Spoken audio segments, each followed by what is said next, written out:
Hey, it's Michelle. I'm doing some plandovers today, and I'm going to tell you a very, very funny story while I do this. Over the weekend, I was making a whole bunch of quiche for a brunch I was having at my house, and I had to saute a whole bunch of onions, chop them and then saute them. And I don't know what happened. My brain wasn't working, and I sauteed twice as many onions as I actually needed for the quiches. So I had all this huge bowl of onions left over. P.S. I love these bags. These are the silicone reusable storage bags, and I have my chicken in them in the freezer.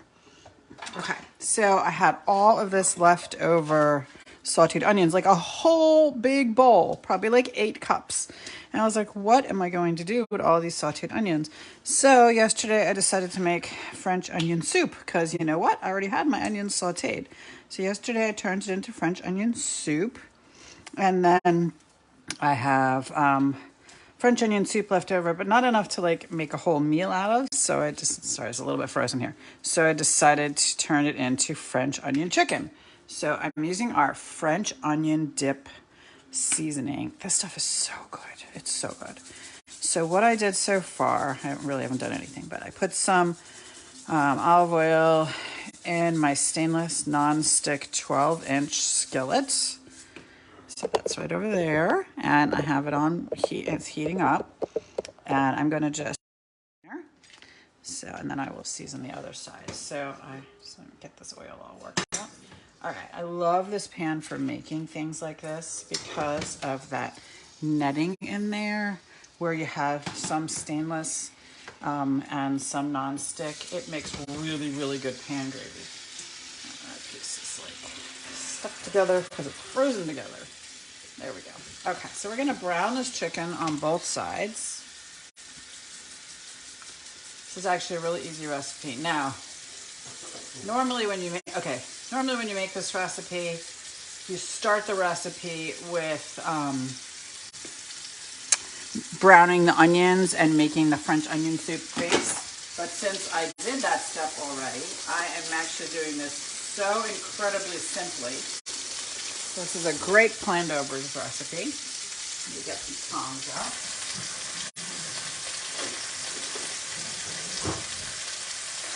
So normally I'd be browning my onions and doing stuff like that, but I already have this onion soup here already made, which I made yesterday out of, like I said, those sauteed onions. So the ingredients are beef broth, bay leaf, which I'm going to pull out, thyme. Of course, it has butter in it, sauteed onions, and I used a bunch of this French onion seasoning. I love our seasonings. They don't have any preservatives and no MSG.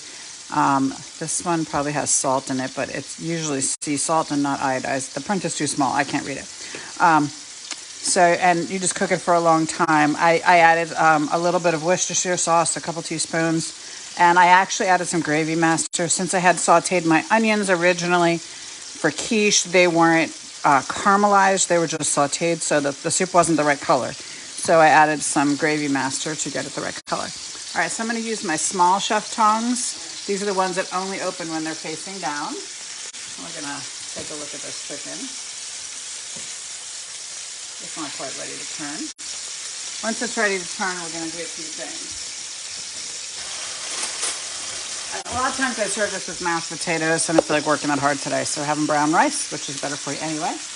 So we're going to cover the chicken. Matter of fact, I need to turn my oven on. Bake. Okay. So once everything's in there, we're going to cover the chicken with a combination of sliced Swiss cheese and sliced provolone cheese. Okay, after we put the soup in. And I was using this provolone yesterday and realized it's all stuck together. I hate when this happens, so I'm going to just try to separate it out. All right, so let's get back to our stainless nonstick pan for a minute. It is our favorite pan in our kitchen. It might not be the very most used pan because we probably use these non-stick pans more because of eggs and things like that.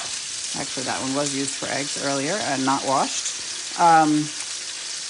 And for vegetables on the non-sticks. But we love these stainless non-sticks. They make the best pan gravy. They really do. What happens is when that netting, like I was saying on there, leaves some of it collects some of the meat when you're when you're sauteing meat in it like I'm doing, so that when you go to deglaze your pan, it has the fond in it, which is the little bits of meat that's stuck to the stainless parts. And that's what makes the gravy so delicious. It really gives it a nice flavor. It's also super easy to clean. It doesn't matter what I do to it. This is the recipe that proved to my husband that these pans were awesome, because he watched me make it. And like I said, when you normally make this recipe, you saute the onions first, you caramelize them, so you get them real brown. You cook them for a long time.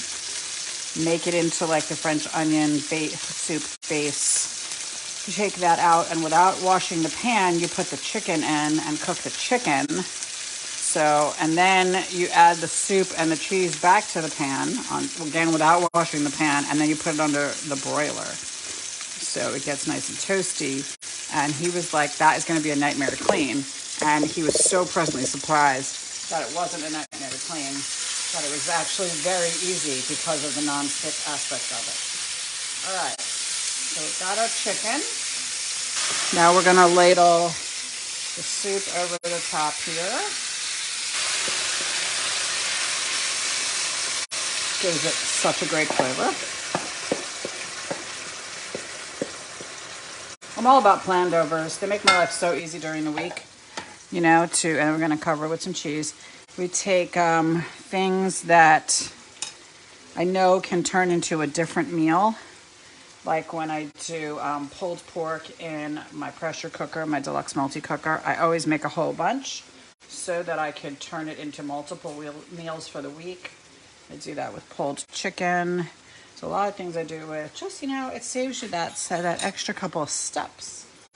So here we go. So we have our provolone. We're going to put some Swiss. This isn't really a low-calorie meal, but it certainly is delicious. And then it's going to go in the oven just for the finishing steps once that chicken is browned on the second side. And I might just add another little sprinkle of our French onion seasoning, because I love this seasoning. It's so good. I use this seasoning on those roast beef sliders that I make in the deluxe grill and griddle. All right, so that's it. Thanks for joining me. Hope you have a great evening.